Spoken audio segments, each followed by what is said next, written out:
स्वागत है आप सभी का हमारे YouTube चैनल कवल्य एकेडमी पर, जहां पर हम आरओ और एआरओ के लिए जो है टेस्ट सीरीज चला रहे हैं।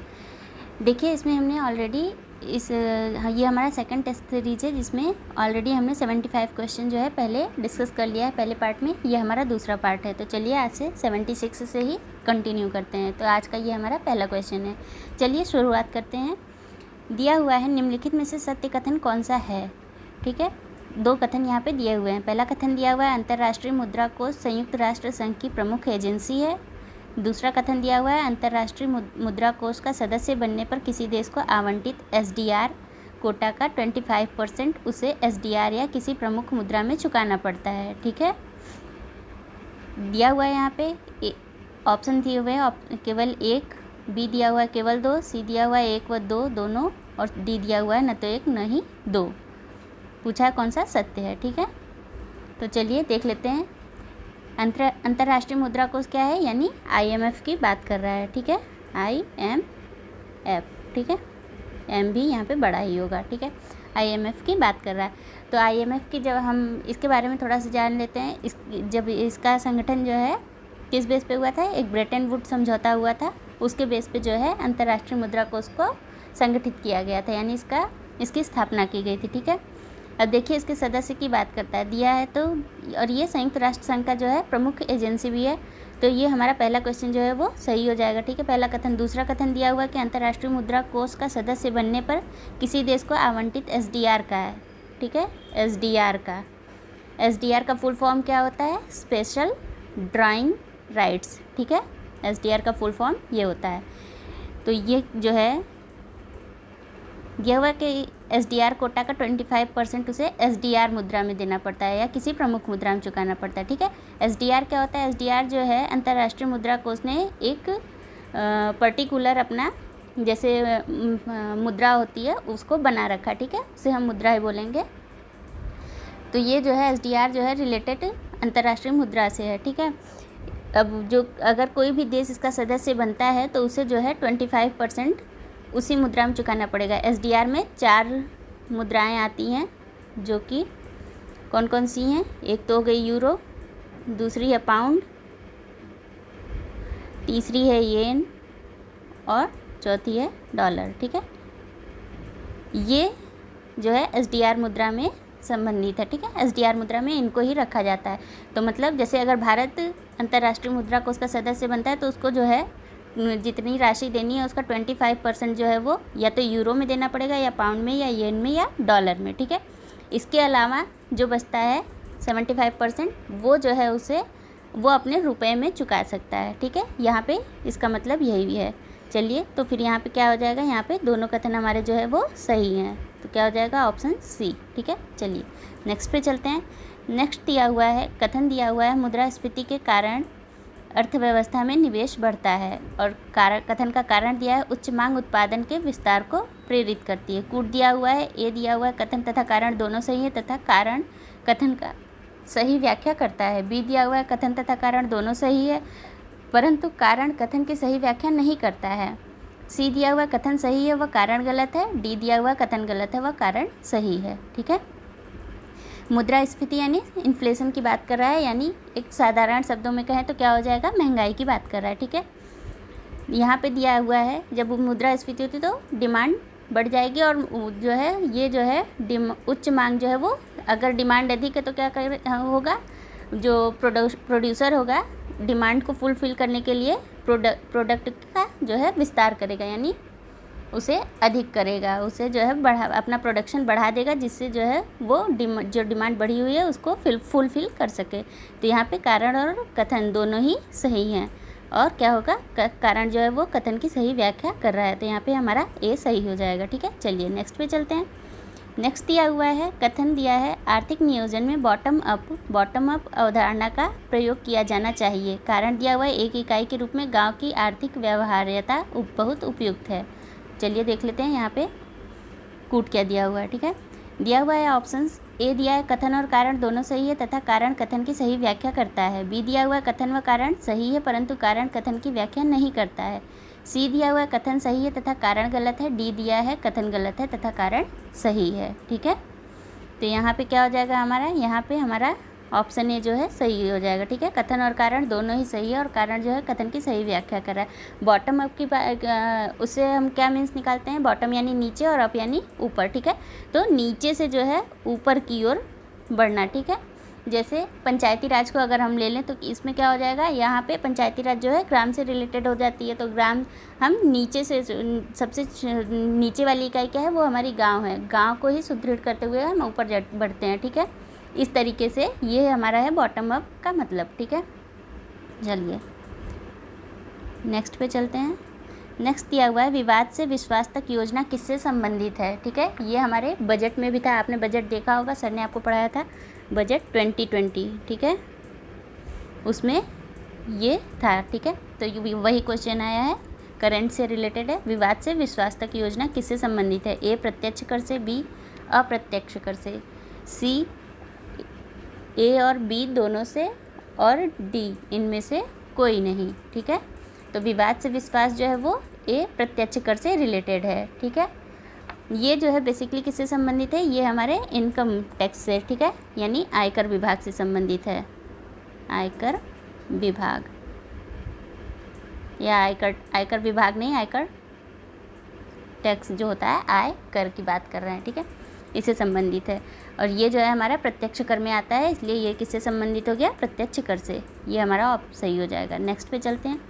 नेक्स्ट दिया हुआ है आर्थिक सर्वेक्षण 2019-20 का व्यापक विषय या थीम क्या है। ठीक है, ए दिया है बेरोजगारी, बी दिया है धन सृजन, सी दिया है औद्योगिक सुधार और डी दिया है डिजिटल लेन देन। तो इसका क्या है, विषय थीम क्या हो जाएगी, ये है धन सृजन। ठीक है, इसमें कुछ समझाने का नहीं है, विषय थीम धन सृजन है, याद रखिएगा।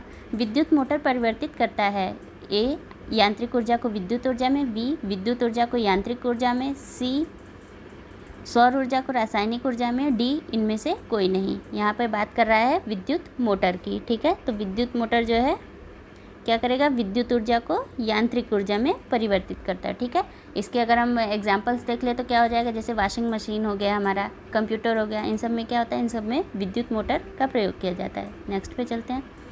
नेक्स्ट दिया हुआ है निम्न अक्रिय गैसों पर विचार कीजिए। ए दिया है नाइट्रोजन, बी 2 दिया है हीलियम, सी दिया है आर्गन। दिया है उपरोक्त में से कौन सी गैसें विद्युत बल्बों में भरी जाती हैं, विद्युत बल्ब में भरने की बात कर रहा है। ए दिया है 1 और 2, बी दिया है 2 और 3, सी दिया है 1 और 3 और डी दिया है 1, 2, 3। तो चलिए देखते हैं इसका क्या आंसर है। अक्रिय गैसों की बात कर रहा है, सक्रिय नहीं है, अक्रिय गैसें हैं। ठीक है, तो विद्युत बल्बों में जो है वो नाइट्रोजन और आर्गन भरा जाता है। ठीक है, हीलियम नहीं भरा जाता है। तो 1 और 3 हमारा यहाँ पे सही हो जाएगा, तो ऑप्शन नंबर तीसरा। ठीक है, ये हमारा सही हो जाएगा। नेक्स्ट पे चलते हैं। नेक्स्ट भी विद्युत बल्ब से ही रिलेटेड है। दिया है कथन 1 विद्युत बल्ब का फिलामेंट कॉपर का बनाया जाता है।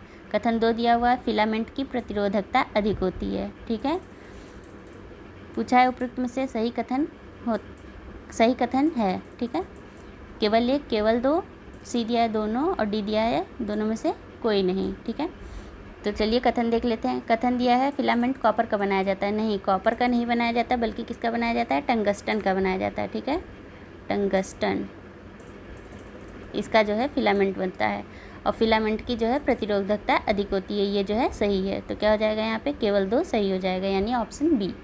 नेक्स्ट पे चलते हैं। नेक्स्ट हमारा दिया हुआ समतल दर्पण पर बना प्रतिबिंब होता है। ए आभासी एवं सीधा, बी आभासी एवं उल्टा, सी वास्तविक एवं सीधा और डी वास्तविक एवं उल्टा। ठीक है, तो हमेशा याद रखिएगा समतल दर्पण पर जो प्रतिबिंब बनता है वो आभासी और सीधा बनता है। ठीक है, पहला हमारा यहाँ पे सही हो जाएगा। और जितनी बड़ी वस्तु रहेगी उतना ही बड़ा जो है वस्तु का आकार जो है समतल दर्पण में बनेगा। ठीक है, चलिए नेक्स्ट पे चलते हैं। नेक्स्ट हमारा दिया हुआ है कथन 1 दिया हुआ है ध्वनि की चाल प्रकाश की चाल से कम होती है, और दूसरा दिया हुआ है कथन माध्यम का तापमान बढ़ाने पर ध्वनि की चाल बढ़ जाती है। ठीक है, तो यहाँ पे क्या हो जाएगा आंसर हमारा, चलिए देख लेते हैं। पहले कथन उपयुक्त में से सही कथन है। ए दिया हुआ है केवल 1, बी दिया है केवल 2, सी दिया है दोनों, डी दिया है दोनों में से कोई नहीं। ठीक है, तो चलिए कथन पे चलते हैं और कथन देखते हैं। ध्वनि की चाल प्रकाश की चाल से कम होती है। ठीक है, ये जो है सही दिया है।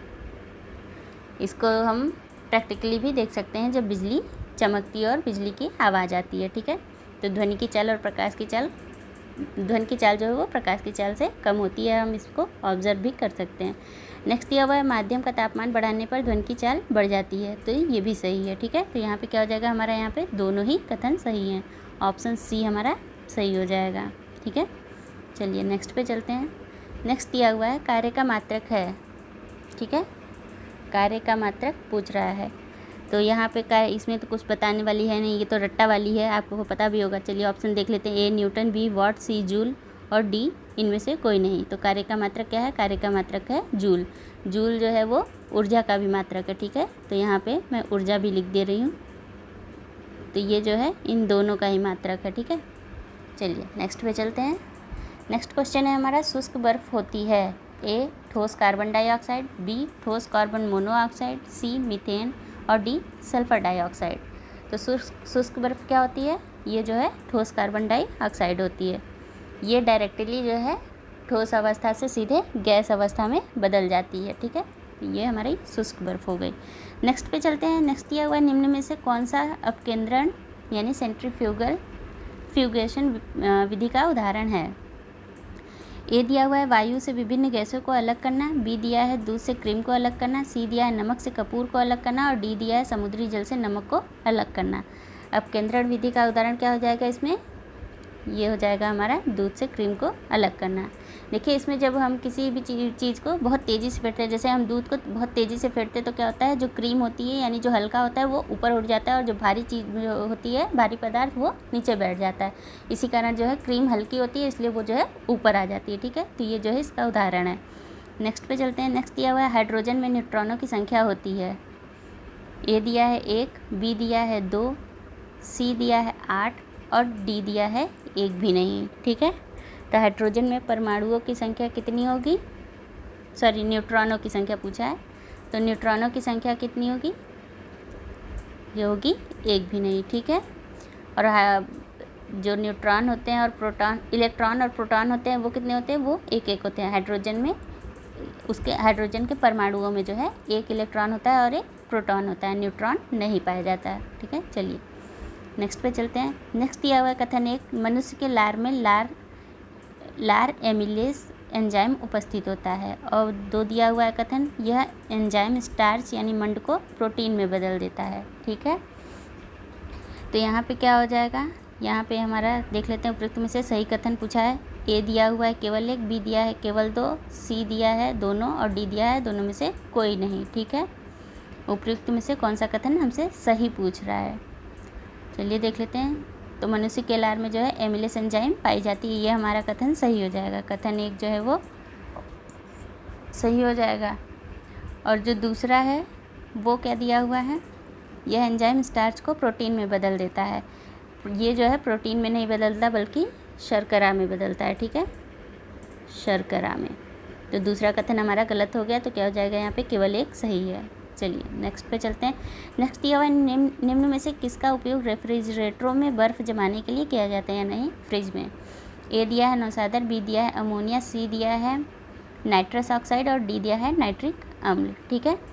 तो किसका प्रयोग किया जाता है, वो किया जाता है अमोनिया का, ठीक है। अमोनिया का प्रयोग जो है वो यूरिया बनाने में यानी जो फर्टिलाइज़र बनाए जाते हैं उसमें भी प्रयोग किया जाता है। चलिए नेक्स्ट पे चलते हैं। नेक्स्ट दिया हुआ निम्न में से कौन सा रोग विषाणु जनित नहीं है, ए चेचक, बी पीत ज्वर जिसे हम येलो फीवर भी बोलते हैं, सी दिया है टिटनेस और डी दिया है गलसुआ, ठीक है। विषाणु जनित रोग नहीं है यानी विषाणु से नहीं है, तो वो किससे हो रहा है, जीवाणु से, ठीक है। तो यहाँ पे जो है हमारा टिटनेस जो है वो जीवाणु से संबंधित है, ठीक है। जीवाणु का नाम क्या है, क्लोस्ट्रीडियम, मैं लिख दे रही हूँ यहाँ पे, क्लोस्ट्रीडियम टिटैनी, ठीक है। टिटैनी से आप टिटनेस याद भी रख सकते हैं, टिटैनी, ये क्या है, ये जो है जीवाणु है, ठीक है। चलिए बाकी क्या है, बाकी जो है विषाणु से यानी वायरस से होते हैं। चलिए नेक्स्ट पे चलते हैं। नेक्स्ट दिया हुआ है शैवाल यानी एल्गी के संबंध में कौन सा सत्य नहीं है, ए ये पादप जगत के जलीय जीव हैं, यहाँ पे जीव लिखा है, ठीक है। बी इनमें क्लोरोफिल पाया जाता है, सी इनमें लैंगिक और अलैंगिक दोनों प्रजनन होता है और डी इनमें कोशिका भित्ति नहीं पाई जाती है। ठीक है, तो हमने प्रीवियस टेस्ट सीरीज़ में देखा था कि कोशिका भित्ति जो है पादपों में पाई जाती है। ठीक है, तो यहाँ पे ये वाला जो है वो गलत हो जाएगा कि इसमें कोशिका भित्ति नहीं पाई जाती है। बाकी 3 कथन क्या है वो सही हैं। ये पादप जगत के जलीय जीव हैं, जल में पाए जाते हैं। ठीक है, और इनमें क्लोरोफिल पाया जाता है। तो ये क्या है, ये जो है प्रोड्यूसर हो गए। ठीक है, अपना भोजन जो है खुद ही बनाते हैं, और लैंगिक और अलैंगिक दोनों ही प्रजनन इसमें होता है। ठीक है, चलिए नेक्स्ट पे चलते हैं। नेक्स्ट दिया हुआ है हमारा, निम्न में से कौन सा प्रकंद यानी राइजोम का उदाहरण है? ए हल्दी, बी आलू, सी प्याज, डी जलकुंभी। ठीक है, तो इसमें किसका प्रकंद का उदाहरण क्या हो जाएगा? यहाँ पे हो जाएगा हमारा हल्दी। ठीक है, हल्दी, अदरक, केला, ये सब क्या है? ये सब जो है प्रकंद के उदाहरण हैं। चलिए नेक्स्ट पे चलते हैं। नेक्स्ट दिया हुआ है, पौधों में क्लोरोफिल के निर्माण के लिए आवश्यक है? A phosphorus, B iron, C manganese और डी जिंक। ठीक है, क्लोरोफिल के निर्माण के लिए क्या आवश्यक हो जाएगा? वो हो जाएगा मैंगनीज। ठीक है, अगर मैंगनीज पौधों में नहीं है तो फिर क्या होगा? वहाँ पे उनकी पौधों की जो पत्तियाँ होती है वो क्या होती हैं? ब्राउन हो जाती हैं। ठीक है, यानी भूरे रंग की हो जाती हैं। और जबकि आयरन की बात करें तो पौधों में आयरन भी ज़रूरी है। क्यों ज़रूरी है? क्योंकि उनको जो है क्या कहते हैं उसको, श्वसन क्रिया के लिए, यानी रेस्पिरेटरी जो सिस्टम होता है पौधों का, उसके लिए आयरन की ज़रूरत होती है। और जबकि जब पौधों की जो वृद्धि होती है वो जो है वो, यानी जो पौधे बढ़ते हैं वो जिंक के कारण बढ़ते हैं। ठीक है, तो सभी की आवश्यकता होती है। चलिए नेक्स्ट पे चलते हैं। नेक्स्ट दिया हुआ है, निम्न कथनों पर विचार कीजिए। पहला कथन दिया हुआ है, मानव शरीर में हीमोग्लोबिन का निर्माण आयरन से होता है। कथन दूसरा दिया हुआ, आयोडीन की कमी से घोंघा रोग होता है। और तीसरा दिया हुआ, कैल्शियम से हड्डियों तथा दांतों को दृढ़ता मिलती है। ठीक है, तो पूछा है उपयुक्त में से सही कथन है। ए दिया है 1 और 2, बी दिया है 2 और 3, सी दिया है 1 और 3 और डी दिया है 1, 2, 3। ठीक है, तो यहाँ पे तीनों ही क्या हैं वो सही हैं। चलिए नेक्स्ट पे चलते हैं। नेक्स्ट हमारा है, मानव शरीर में अनपचे भोजन को बाहर निकालने का कार्य करती है। ए किडनी, बी आंत, सी लीवर और डी फेफड़ा। तो हम जानते हैं कि आंत जो है, यानी ये जो है जो बड़ी आंत होती है, बड़ी और छोटी दोनों ही, लेकिन स्पेशली जो है वो बड़ी आंत होती है जो अनपचे भोजन को बाहर निकालने का कार्य करती है। नेक्स्ट दिया हुआ है, निम्न में से किस मच्छर प्रजाति से जापानी इंसेफ्लाइटिस, ठीक है, नामक रोग होता है? जेई बोलते हैं इसे, जापानी इंसेफ्लाइटिस। ए दिया हुआ है एनाफेलीज मच्छर, बी दिया है एडीज मच्छर, सी दिया है क्यूलेक्स और डी दिया है इनमें से कोई नहीं। तो ये किसके द्वारा फैलती है? ये फैलती है क्यूलेक्स प्रजाति के मच्छर द्वारा। ठीक है, चलिए आगे चलते हैं नेक्स्ट पे। नेक्स्ट दिया हुआ है, 2011 की जनगणना के अनुसार निम्न कथनों पर विचार कीजिए। कथन 1 दिया हुआ है, सर्वाधिक साक्षरता दर वाला राज्य जो है वो केरल है। ठीक है, दूसरा दिया हुआ है, न्यूनतम साक्षरता दर वाला राज्य बिहार है। तीसरा दिया हुआ है, स्त्री पुरुष साक्षरता में सर्वाधिक अंतर वाला राज्य उत्तर प्रदेश है। ठीक है, उपयुक्त में से सही कथन हमको बताना है। ए दिया हुआ है 1 और 2, बी दिया है 2 और 3, सी दिया है 1 और 3 और डी दिया है 1, 2, 3। तो चलिए देखते हैं यहाँ पे, ये हमारा पहला जो कथन दिया हुआ है, केरल सर्वाधिक साक्षरता वाला है, ये हमारा सही है। ठीक है, 94% साक्षरता पाई गई है। और नेक्स्ट दिया हुआ है, न्यूनतम साक्षरता वाला बिहार को बताया है, ये भी हमारा सही है, 61.8%। ठीक है,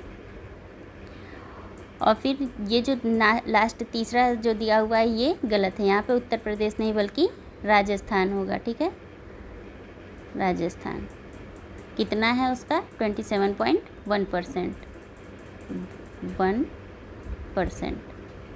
तो क्या हो जाएगा यहाँ पे हमारा 1 और 2 जो है वो सही है। ठीक है, तो हम यहाँ पे आंसर टिक कर लेते हैं, अपना पहला वाला सही हो जाएगा। नेक्स्ट पे चलते हैं। नेक्स्ट दिया हुआ है, भारत में प्रथम जनसंख्या नीति घोषित की गई।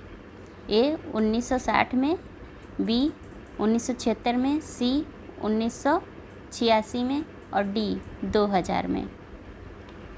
तो कब घोषित की गई? ये घोषित की गई 1976 में। ठीक है, और जो नई जनसंख्या नीति आई है वो जो है 2000 में लागू की गई है। ठीक है, जिसकी समीक्षा 2025 जिसकी समीक्षा जो है वो 2070 में की जाएगी, जबकि 2025 तक जो है जनसंख्या को स्थिर रखने का जनसंख्या वृद्धि जो है उसको स्थिर रखने की बात की गई, यानी उसका लक्ष्य रखा गया है। नेक्स्ट दिया हुआ है 101 क्वेश्चन, 2011 की जनगणना के अनुसार न्यूनतम शहरी जनसंख्या वाला राज्य है। ए सिक्किम, बी हिमाचल प्रदेश, सी नागालैंड और डी बिहार। तो न्यूनतम शहरी जनसंख्या वाला राज्य क्या है, वो है यहाँ पे सिक्किम, ठीक है, जिसकी शहरी जनसंख्या कितनी है 1.53 लाख। चलिए नेक्स्ट पे चलते हैं। अगर यही प्रतिशत में पूछते हैं, यहाँ पे जनसंख्या पूछा था इसलिए यहाँ पे सिक्किम हो गया, लेकिन अगर प्रतिशत पूछता तो फिर हिमाचल प्रदेश हो जाता, ठीक है। नेक्स्ट दिया हुआ है जनसंख्या 2011 के अनुसार उत्तर प्रदेश का औसत जनघनत्व है। उत्तर प्रदेश का जनघनत्व तो हमसे पूछ रहा है कितना है। ए दिया हुआ है 919, बी दिया है 784, सी दिया हुआ है 829 और डी दिया हुआ है 382। तो हमारा आंसर क्या हो जाएगा 829, ठीक है, सी वाला हमारा सही हो जाएगा। जबकि जो 382 है वो जो है भारत का जनघनत्व है, ठीक है, 2011 का। चलिए नेक्स्ट पे चलते हैं। और नेक्स्ट दिया हुआ है उत्तर प्रदेश का न्यूनतम साक्षरता वाला जिला है। जब भी साक्षरता की बात होगी और उत्तर प्रदेश की बात होगी, न्यूनतम उसमें बात होगी, तो क्या हो जाएगा वहाँ पे हमारा आंसर श्रावस्ती हो जाएगा, ठीक है। ए बहराइच दिया हुआ है, बी श्रावस्ती दिया है, सी महोबा और डी रामपुर। बी हमारा यहाँ पे आंसर हो जाएगा श्रावस्ती, ठीक है। नेक्स्ट पे चलते हैं। नेक्स्ट दिया हुआ है निम्नलिखित में से कौन प्रोटीन संश्लेषण से संबंधित है। A ribosome, B lysosome, C Golgi और डी थैलेमस। प्रोटीन का संश्लेषण कहाँ पे होता है, राइबोसोम द्वारा, ठीक है। नेक्स्ट पे चलते हैं। नेक्स्ट दिया हुआ है वह तत्व कौन सा है जो सभी अम्लों में निश्चित रूप से पाया जाता है। ए हाइड्रोजन, बी फ्लोरीन, सी ब्रोमीन और डी सोडियम। तो हाइड्रोजन जो है वो सभी अम्लों में निश्चित रूप से पाया जाता है, ठीक है। चलिए नेक्स्ट पे चलते हैं। नेक्स्ट दिया हुआ है किसी खाद्य श्रृंखला में सर्वाधिक संख्या किसकी पाई जाती है। प्राथमिक उपभोक्ता की, बी द्वितीयक उपभोक्ता की, सी उत्पादक की और डी अपघटक की, ठीक है, अपघटक की। तो खाद्य श्रृंखला में सबसे अधिक क्या पाए जाते हैं, वो पाए जाते हैं उत्पादक, ठीक है, जो प्रोड्यूसर होते हैं। नेक्स्ट पे चलते हैं। नेक्स्ट दिया हुआ है निम्नलिखित में से कौन सा पादप बंगाल का आतंक कहा जाता है। ए गाजर घास, बी सारगैसम, ठीक है, ये सारगासम नहीं सारगैसम होगा, सी हायसिंथ और डी निपेंथिस। तो क्या हो जाएगा यहाँ पे हो जाएगा हायसिंथ, ठीक है। ये क्या है, एक तरीके से जो खेतों में होते नहीं है, जिन्हें हम उनका मतलब उनको बोते नहीं है, बल्कि क्या होता है वो अपने आप ही निकल आते हैं। तो ऐसी चीज़ों को हम क्या बोलते हैं, ऐसी चीज़ों को हम खरपतवार बोलते हैं, यानी जो हमारे काम के नहीं हैं, अपने आप ही निकल आ रहे हैं। तो ये बंगाल में बहुत ज़्यादा हो गया था, इसलिए उसे बंगाल का आतंक बोला जाता है। इसका वैज्ञानिक नाम क्या है, आइकॉर्निया कैसिपिज, ठीक है, आइकॉर्निया ये इसका वैज्ञानिक नेम है, ठीक है, कॉर्निया कैसिपिज। अगर बाय चांस पूछ लिया तो आपको पता होना चाहिए। चलिए नेक्स्ट पे चलते हैं। नेक्स्ट दिया हुआ मानव आँख का वह कौन सा भाग है जो पराबैंगनी बी किरणों का अवशोषण करता है। ए रेटिना, बी कॉर्निया, सी आइरिस और डी उपयुक्त में से कोई नहीं। तो जो हमारा कॉर्निया होती है वो जो है इन किरणों का अवशोषण करती है, ठीक है। तो ऑप्शन बी यहाँ पे सही हो जाएगा। चलिए नेक्स्ट पे चलते हैं। नेक्स्ट दिया हुआ दक्षिणापथ के स्वामी किसे कहा जाता है। ए गुप्त, बी कुषाण, सी मौर्य और डी सातवाहन। दक्षिणापथ यानी दक्षिण की ओर जाने वाला जो रास्ता है वो कहलाता है दक्षिणापथ। तो हम जानते हैं कि दक्षिण में जो है वो सातवाहनों का शासन था, ठीक है। तो उन्हें जो है सातवाहनों को जो है दक्षिणापथ का स्वामी कहा जाता है। चलिए नेक्स्ट पे चलते हैं और देखते हैं अपना अगला क्वेश्चन क्या है। दिया है दिल्ली सल्तनत काल में बंदगा शब्द का प्रयोग किसके लिए किया जाता था। ए गुलाम के लिए, बी रोगी के लिए, सी किसान के लिए, डी उपयुक्त में से कोई नहीं। तो जो सल्तनत काल था उसमें जो गुलाम होते थे उनको जो है बंदगा कहा जाता था, ठीक है। तो इनके लिए प्रयुक्त किया जाता था। चलिए नेक्स्ट पे चलते हैं। दो चाला और चौचाला स्थापत्य कला शैली संबंधित है। ए बंगाल से, बी राजस्थान से, सी तमिलनाडु से और डी महाराष्ट्र से। तो क्या हो जाएगा यहाँ पे, ये जो है ये दोनों ही दो चाला और चौचाला, ठीक है, ये स्थापत्य कला जो है वो बंगाल से रिलेटेड है। जैसे गांव में नहीं होता, गांव में जो है वो ऊपर जो है छप्पर जो है छप्पर वाले मकान जो होते हैं उसे ही यही जो है वो दो चाला और चौचाला से रिलेटेड है, यानी कि छप्पर झोपड़ियों से संबंधित है, ठीक है। सरकंडे वगैरह से जो है वो हम जो रूफ़ होती थी उसको जो है बनाते थे, उसे जो है छप्पर बोलते थे। चलिए आगे चलते हैं। वह मुग़ल शहज़ादा कौन था जिसने उपनिषदों का फ़ारसी भाषा में अनुवाद किया? ए शहज़ादा सलीम, बी दारा शिकोह, सी हुमायूं और डी अकबर। तो जो दारा शिकोह थे, ऑप्शन बी, ठीक है, इन्होंने जो है उपनिषदों का जो है फ़ारसी में अनुवाद कराया था, ठीक है। पढ़ने लिखने के थोड़े शौकीन थे। चलिए नेक्स्ट पे चलते हैं। दिया हुआ है अखिल भारतीय अनुसूचित जाति महासंघ की स्थापना किसने की थी? ए डॉक्टर भीमराव अंबेडकर, बी महात्मा गांधी, सी ज्योतिबा फुले और डी सुरेंद्रनाथ बनर्जी। तो अखिल भारतीय अनुसूचित जनजाति ने जाति महासंघ की स्थापना जो है वो भीमराव अंबेडकर जी ने की थी, ठीक है। ऑप्शन ए हमारा यहाँ पे सही हो जाएगा। नेक्स्ट दिया हुआ है नादिर शाह का आक्रमण किस मुग़ल बादशाह के समय में हुआ था? ये आई थिंक हमारे पहले टेस्ट पेपर में भी था। चलिए देख लेते हैं। Option A Mohammad Shah, B Farrukhsiyar, C Bahadur Shah और डी उपयुक्त में से कोई नहीं। तो यहाँ पे क्या हो जाएगा हमारा आंसर? यहाँ पे हो जाएगा मोहम्मद शाह के समय में, ठीक है। 1739 के लगभग जो है ये आक्रमण हुआ था। और मुग़ल बादशाह जो है ये मयूर सिंहासन पर बैठने वाले अंतिम मुग़ल बादशाह थे, ठीक है। इसके बाद जो है नादिर शाह जो है वो कोहिनूर हीरा और मयूर सिंहासन दोनों लेके चला गया था। चलिए नेक्स्ट पे चलते हैं। नेक्स्ट दिया हुआ है the story of Indian archaeology के पुस्तक के लेखक हैं? ए सौरेंद्रनाथ राय, बी स्टुअर्ट पिगट, सी जॉन मार्शल और डी जेम्स प्रिंसेप। तो क्या हो जाएगा यहाँ पे? इस बुक के लेखक जो है वो सौरेंद्रनाथ राय हैं, ठीक है। नेक्स्ट पे चलते हैं। नेक्स्ट दिया हुआ है बृहद ज्वार आते हैं अमावस्या के दिन, पूर्णिमा के दिन। सी दिया है ए और बी दोनों और डी दिया है उपयुक्त में से कोई नहीं। तो यहाँ पे क्या हो जाएगा? बृहद ज्वार जो है वो दोनों में आते हैं, ठीक है। अमावस्या में भी आता है और पूर्णिमा में भी आता है।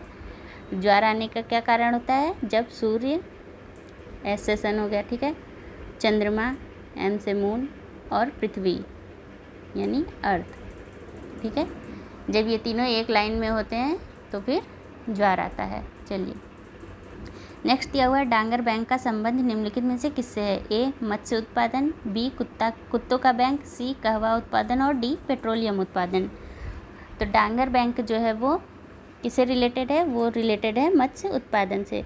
देखिए बैंक का मतलब ये वाला बैंक नहीं जहाँ हम पैसे जमा करते और निकालते हैं, बल्कि जो किनारा होता है नदियों का उसे भी हम बैंक बोलते हैं, ठीक है। तो यहाँ पे वही डांगर बैंक की बात कर रहा है। यहाँ पे जो है मछलियाँ मिलती हैं, इसलिए जो है वहाँ पे इसे जो है डांगर बैंक कहा गया है, ठीक है। डांगर जो है वो प्लेस है, कहाँ पे है ये? उत्तरी सागर में, ठीक है। चलिए नेक्स्ट पे चलते हैं। नेक्स्ट दिया हुआ है विश्व का सबसे बड़ा बलुई पुलिन यानी सैंड बीच कॉक्स बाजार किस देश में स्थित है? A Bharat, B Bangladesh, C Japan और डी सोमालिया। तो ये जो है बी बांग्लादेश में स्थित है। यहाँ पे हमारा बी जो है सही हो जाएगा। नेक्स्ट क्वेश्चन पे चलते हैं। नेक्स्ट हमारा दिया हुआ है निम्नलिखित में से कहाँ सोलास वन नहीं पाए जाते हैं? ए नीलगिरी पहाड़ियों पर, बी विंध्याचल पहाड़ियों पर, सी अन्नामलाई पहाड़ियों पर और डी पालिनी पहाड़ियों पर, ठीक है। सोलास वन जो होते हैं वो शीतोष्ण कटिबंधीय वन होते हैं, ठीक है। तो ये जो है वो विंध्याचल पे नहीं पाए जाते हैं, विंध्याचल की पहाड़ियों पे। बाकी जो 3 जगह हैं नीलगिरी, अन्नामलाई और पालिनी, यहाँ तीनों जगह पे सोलास वन पाए जाते हैं। चलिए नेक्स्ट पे चलते हैं। नेक्स्ट ये जो है कुछ नहीं दिया हुआ, ठीक है, ये यूं ही टाइपिंग हो गई है। नेक्स्ट पे चलते हैं। निम्नलिखित में से कौन सा प्राकृतिक पत्तन नहीं है? ठीक है, पत्तन यानी बंदरगाह की बात कर रहा है या पोर्ट जिसे हम कहते हैं। ए दिया है कोचीन पत्तन, बी दिया है मुंबई पत्तन, सी दिया है विशाखापट्टनम और डी दिया है चेन्नई। प्राकृतिक पत्तन की बात कर रहा है। मैंने आपको पहले भी बताया है कि चेन्नई जो है वो कृत्रिम पत्तन है, ठीक है, यानी पोर्ट है। नेक्स्ट दिया हुआ है हड़प्पा काल में सामान्यतः किस रंग के मृदभांडों का प्रयोग किया जाता था? ए लाल, बी पीला, सी हरा और डी नारंगी। तो हम जानते हैं कि जो मृदभांड हमें मिलते हैं वो रेड कलर के हैं, ठीक है। तो क्या हो जाएगा वहाँ पे? लाल कलर, यानी पहला आंसर हमारा सही हो जाएगा। नेक्स्ट दिया हुआ है बुद्ध चरित्र के रचनाकार हैं। ये मैंने आपको बहुत बार बताया है। ए दिया है नागार्जुन, बी दिया है अश्वघोष, सी दिया है वसुमित्र और डी दिया है उपयुक्त में से कोई नहीं। तो बुद्ध चरित्र की रचना किसने की है? वो की है अश्वघोष ने, ठीक है। अश्वघोष यहाँ पे ऑप्शन बी हमारा सही हो जाएगा, अश्वघोष। ठीक है, ये किसके शासनकाल में थे? ये जो है कनिष्क के शासनकाल में थे। ठीक है, कुषाण वंश का जो शासक था कनिष्क, उसके समय के। चलिए नेक्स्ट चलते हैं। नेक्स्ट दिया हुआ है, निम्नलिखित में से किस या किन युद्धों में शेरशाह ने हुमायूं को पराजित किया था? ए दिया है चौसा का युद्ध, बी दिया है बेलग्राम का युद्ध और सी दिया है देहरिया का युद्ध। ठीक है, तो यहाँ पे देखिए ये जो क्वेश्चन हो जाएगा, यहाँ पे आप नहीं लगा लीजिएगा। ठीक है, क्योंकि यहाँ पे कूट तो दिया नहीं हुआ है और हम जानते हैं कि चौसा और बेलग्राम यानी कन्नौज। ठीक है, अब यहाँ पे कन्नौज भी लिख लीजिए, दोनों का एक ही नाम है। ठीक है, नाम अलग है लेकिन युद्ध एक ही है। तो इन दोनों ही युद्धों में जो है शेरशाह ने हुमायूं को पराजित किया था। तो आप यहाँ पे लिख लीजिएगा कि कहाँ पे किस में पराजित नहीं किया था। ठीक है, तो फिर हो जाएगा देहरिया का युद्ध। ठीक है, चलिए नेक्स्ट पे चलते हैं। नेक्स्ट दिया हुआ है, चित्रकला की बसोहली शैली किस राजस्व से संबंधित है? ए राजस्थान, बी हिमाचल प्रदेश, सी दिया है बिहार और डी दिया है उत्तर प्रदेश। तो यहाँ पे क्या हो जाएगा हमारा? ये हो जाएगा हमारा बसोहली शैली हिमाचल प्रदेश से रिलेटेड है। ठीक है, चलिए नेक्स्ट पे चलते हैं। नेक्स्ट हमारा दिया हुआ है क्वेश्चन नंबर 125, भागवत, वीणा, जया और अमित ने एक परीक्षा में विभिन्न अंक अर्जित किए। वीणा को अमित से अधिक अंक प्राप्त नहीं है, तो किसे अधिक अंक प्राप्त है? वो जो है अमित को। ठीक है, ए फॉर अमित हो गया, अमित को अधिक अंक प्राप्त है किससे? वीणा से।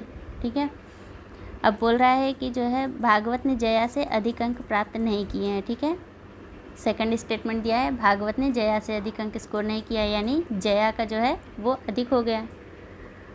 जया यहाँ पे लिख लीजिए, जया का अधिक अंक है किससे? भागवत से। ठीक है, नेक्स्ट दिया हुआ है, जया ने वीणा से ज़्यादा अंक नहीं लिए हैं। जया ने वीणा से ज़्यादा अंक नहीं लिए हैं, तो क्या हो जाएगा? ये हमारी कुछ इस तरीके की सीरीज बन जाएगी। ठीक है, तो क्वेश्चन पूछ रहा है कि परीक्षा में किसने दूसरे सबसे अधिक अंक अर्जित किए हैं? तो दूसरे नंबर पे आ रही हैं वीणा, तो यहाँ पे हमारा आंसर क्या हो जाएगा? Option number C. ठीक है, वीणा। चलिए नेक्स्ट पे चलते हैं। नेक्स्ट दिया हुआ है, निर्देश, इनमें से वह एक विकल्प चुन लें जो एक निश्चित अर्थ में अन्य 3 विकल्पों से अलग है। ठीक है, तो यहाँ पे देखिए दिया हुआ है, ए दिया हुआ है 1242, बी दिया हुआ है 14 और 82, सी दिया है 23 66 और डी दिया हुआ है 36 और 72। ठीक है, तो यहाँ पे क्या हो जाएगा आंसर? तो देखिए इसमें जो संबंध दिया हुआ है वो क्या है? शुरू के 3 में कोई संबंध नहीं है, तो कौन सा एक अलग हो जाएगा? जो डी है वो अलग हो जाएगा। ठीक है, यहाँ पे ऑप्शन डी हमारा सही हो जाएगा, क्योंकि ये जो है 36 जो है सीधे, जो 72 है वो 36 का सीधे डबल है। ठीक है, 36 और 36 72। ठीक है, 72 हो जाएगा। चलिए, तो ये जो है अलग हो गया बाकी 3 से। नेक्स्ट दिया हुआ है, ए सीधी रेखा में 10 मीटर चलता है। ठीक है, और फिर दाईं ओर 10 मीटर चलता है। इसके बाद वह हर बार बाईं ओर मुड़ते हैं और क्रमशः 5, 15 और 15 मीटर चलता है। प्रारंभ स्थान से अब वह कितनी दूरी पर है? ठीक है, तो जब आप इसका पैटर्न बनाएंगे तो कुछ इस तरीके से इसका पैटर्न बनेगा। ठीक है, मैं यहाँ पे थोड़ा सा बना दे रही हूँ। तो इसके बीच की दूरी बता रहा है कि कितनी है, ये हमसे पूछ रहा है। तो कितनी हो जाएगी? यहाँ पे हो जाएगा 5 मीटर। ठीक है, बी हमारा सही हो जाएगा। जब आप इसे बनाएंगे तो आपको समझ में आ जाएगा। वीडियो पॉज करके इसे एक बार बना लीजिएगा। नेक्स्ट ये है, किसी निश्चित कूट भाषा में के आर को WRP तथा RCB को GJW लिखा जाता है। ठीक है, तो उसी कूट भाषा में CSK को क्या लिखा जाएगा? ए दिया हुआ है PZH, बी दिया है RVP, सी दिया है MKO और डी दिया है FEW। ठीक है, तो देखिए इसमें जो पैटर्न है मैं एक का बता दे रही हूँ, KR दिया हुआ। ठीक है, बोल रहा है कि इसको WR और P लिखा जा रहा है। ठीक है, तो यहाँ पे कुछ इस तरीके से पैटर्न है, ये शुरू के क्रॉस हो जाएंगे। ठीक है, और ये वाला जो है नीचे का सेम रहेगा। तो यहाँ पे क्या है? यहाँ पे +5 हो रहा है। ठीक है, पहले वाले में, दूसरे वाले में +7 हो रहा है और तीसरे वाले में +5 हो रहा है। ठीक है, यही पैटर्न जो है ये दूसरे वाले में भी है। फिर यही पैटर्न आपको तीसरे वाले में लगाना है। तो आंसर क्या हो जाएगा? आंसर हो जाएगा यहाँ पे PZH। ठीक है, P, ए वाला हमारा सही हो जाएगा। नेक्स्ट पे चलते हैं। नेक्स्ट हमारा दिया हुआ है, यदि बीते हुए कल को शुक्रवार था तो आज के बाद छठा दिन क्या होगा।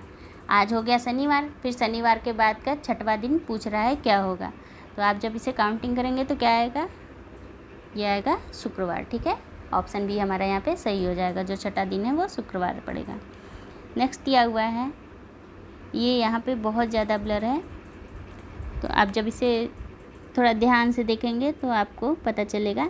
चलिए देख लीजिए, इसका आंसर मैं बता दे रही हूँ। वेलकम प्रोजेक्ट डन के लिए क्या लिखा जाएगा, वो लिखा जाएगा यहाँ पे YBKFTS। ठीक है, YB जो है वो वेलकम के लिए प्रयोग किया गया है कूट, प्रोजेक्ट के लिए KF हो गया और डन के लिए TS। ठीक है, चलिए नेक्स्ट पे चलते हैं।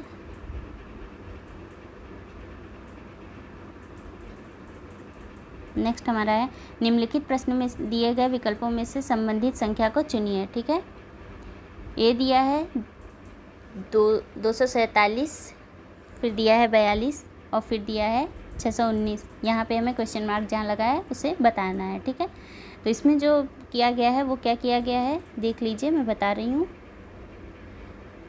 ये जो पहली संख्या दी हुई है इसमें 2 और 4 को जोड़ दिया है। ठीक है, इनटू फिर जो लास्ट वाली डिजिट है उससे मल्टीप्लाई कर दिया है, तो क्या आ गया 42 आ गया।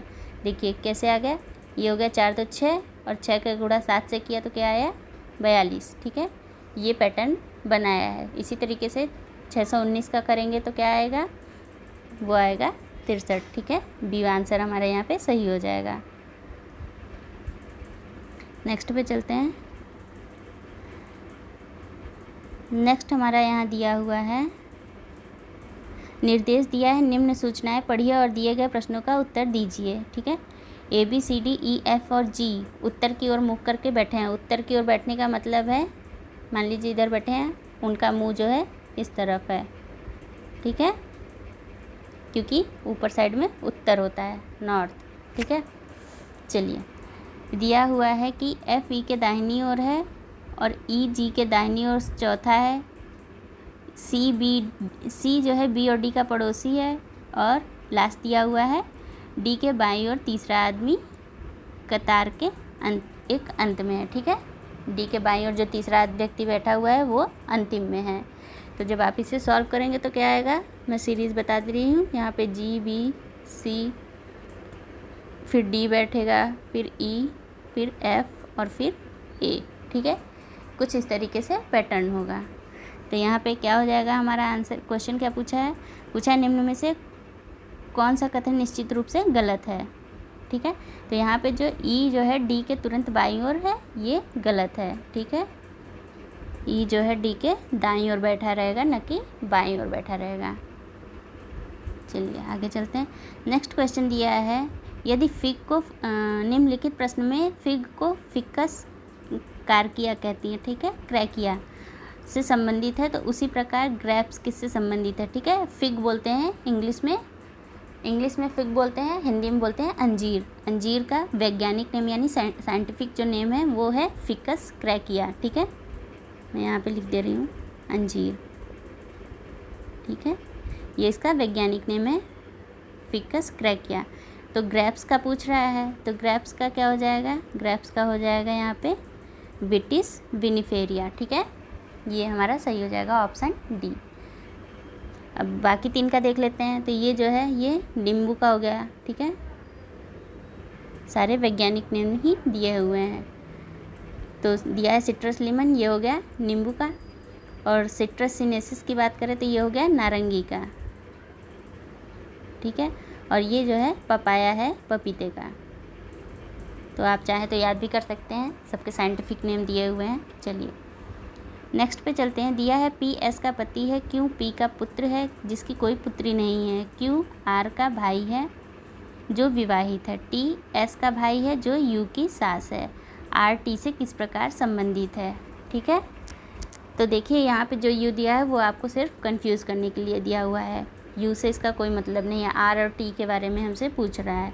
तो बेसिकली क्या हो जाएगा यहाँ पे हमारा आंसर हो जाएगा भांजा या भतीजा। क्यों, क्योंकि जो है T बताया है इसने कि T जो है वो S का भाई है। ठीक है, S जो है लेडी है जिसका भाई है टी, और आर जो है वो टी का एस का जो है बेटा है, ठीक है, तो भांजा हो जाएगा।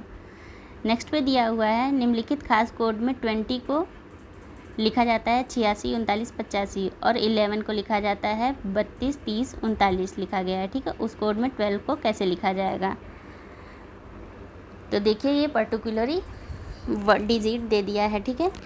जैसे टी को दिया है कि जो है 8 लिखा गया है, डब्लू को 6 लिखा गया है, ई को जो है 3 लिखा गया है, ठीक है। इसी तरीके से तो 12 को जो है क्या लिखा जाएगा? 12 को लिखा जाएगा 8, 6, 3, 0, 8, 6, 3, 8, 6, 3, 2, 0, 3, ठीक है। 12 को ये लिखा जाएगा। आप इसे जब बनाएंगे तो आपको पता चलेगा। नेक्स्ट पे चलते हैं। दी गई आकृति में कितने त्रिभुज हैं? यहाँ पे आकृति जो है वो मिस हो गई है, ठीक है। तो मैं आपको आकृति बता दे रही हूँ किस प्रकार की बनी हुई है। वो कुछ इस प्रकार बनी हुई है, ठीक है। आप यहाँ पे काउंटिंग करिएगा कि कितनी ट्रायंगल यहाँ पे हैं, ठीक है। ये ट्रायंगल है, ठीक है। ये जो है बेसिकली यही जो है फिगर बना हुआ है, ठीक है। तो इसमें जो है काउंटिंग करने पे पता चलेगा कि कितने हैं। ए दिया है 12, बी दिया है 20, सी दिया है 22 और डी दिया है 24। तो कितना है यहाँ पे? यहाँ पे है 22, ठीक है। चलिए नेक्स्ट पे चलते हैं। दिए गए विकल्पों में लुप्त संख्या ज्ञात करनी है। इसमें हमें लुप्त संख्या बतानी है, ठीक है। तो मैं आपको यहाँ पे पैटर्न बता दे रही हूँ कौन कौन सा है। 4 और 2 का गुणा किया गया है, ठीक है। पहले वाले की बात कर रहे हैं, ठीक है। 4 और 2 का गुणा किया गया, इसका और इसका, ठीक है। ये हो गया एक तरफ और फिर बीच में माइनस और 5 और प्लस 3 कर दिया गया है, 5 + 3, ठीक है। तो जब इसे सॉल्व करेंगे तो क्या आएगा? इसे सॉल्व करेंगे तो 0 आएगा। क्यों? देखिए 4 दूनी 8 हो गया यहाँ पे, और यहाँ पे हो गया 5 3 8, तो 8 में से 8 गया तो क्या आएगा? 0, ठीक है। यही पैटर्न यहाँ पे सब में फॉलो किया गया है सीरीज़ में। तो क्या आ जाएगा अंतिम में? अंतिम में हमारा यहाँ पे आ जाएगा आंसर, ऑप्शन देख लेते हैं पहले। दिया है 56, बी दिया है 34, सी दिया है 42 और डी दिया है 44। तो हमारा क्या हो जाएगा आंसर यहाँ पे? 34, ठीक है। 9 का 5 से गुणा कर दीजिएगा और 6 5 11 को घटा देना है। कितना आएगा? 34। चलिए आगे चलते हैं। दिया हुआ है सही विकल्प चुने जो रिक्त स्थान को पूर्ण करे, ठीक है। यहाँ पे रिक्त स्थान दिया हुआ है 6, 11, 21, 36 और 56, ठीक है। चलिए देखिए 6 और 11 यहाँ पे 5 को ऐड किया गया है, ठीक है। और 11 और 21 में जो है 10 का है डिफरेंस, और 21 और 36 में 15 का डिफरेंस है, ठीक है। और 36 और 56 में जो है 20 का डिफरेंस है, ठीक है। अब कितना आएगा? अब आएगा 25 का डिफरेंस आ जाएगा, ठीक है। हर बार बढ़ रहा है 5, ठीक है। 5 जो है हर बार बढ़ रहा है, 5 10 15 20 इस तरीके से आ रहा है। तो जब 56 और 25 जोड़ेंगे तो क्या आएगा यहाँ पे? वो आएगा 81, ठीक है। चलिए नेक्स्ट पे चलते हैं। नेक्स्ट हमारा सही विकल्प को चुने जो रिक्त स्थान को पूर्ण करे। 1, 9, 17, 33, 49 और 73 दिया हुआ है। तो यहाँ पे जो पैटर्न है, यहाँ पे पैटर्न कैसे है? 8 8 16 16, ठीक है। फिर 24 24, ठीक है। इस तरीके से पैटर्न है 24 और फिर 24। तो यहाँ पे आपको बताना है कि यहाँ पे क्या आएगा। ए 97, बी 98, सी 99 और डी 100। तो क्या आ जाएगा यहाँ पे? यहाँ पे आएगा हमारा 97। ए जो है वो सही हो जाएगा, ठीक है। चलिए नेक्स्ट हमारा और आखिरी क्वेश्चन दिया हुआ है। किसी निश्चित कोड भाषा में माइनस जो है वो मल्टीप्लाई को प्रदर्शित कर रहा है, भाग जो है वो प्लस को, और प्लस जो है माइनस भाग को प्रदर्शित कर रहा है, और गुणा जो है वो माइनस को प्रदर्शित करता है। तो निम्नलिखित का उत्तर ज्ञात करना है। देखिए इन सब का जो निशान दिया हुआ है उसको आपको चेंज करना है। तो आप जब इसे चेंज करेंगे तो ये क्या हो जाएगा? 23, ठीक है, -20, प्लस 35 इंटू 2 और भागे 10, ठीक है। ये इस तरीके से हो जाएगा। तो जब आप इसे सॉल्व करेंगे तो क्या आएगा आंसर, हमारा आएगा आंसर ऑप्शन बी 10, ठीक है। चलिए, ये था हमारा आज का आखिरी क्वेश्चन। अगर आपको वीडियो अच्छा लगा हो तो प्लीज़ लाइक, शेयर और सब्सक्राइब ज़रूर करें। मिलते हैं अपने अगले टेक्स्ट सीरीज़ में, तब तक के लिए थैंक यू सो मच।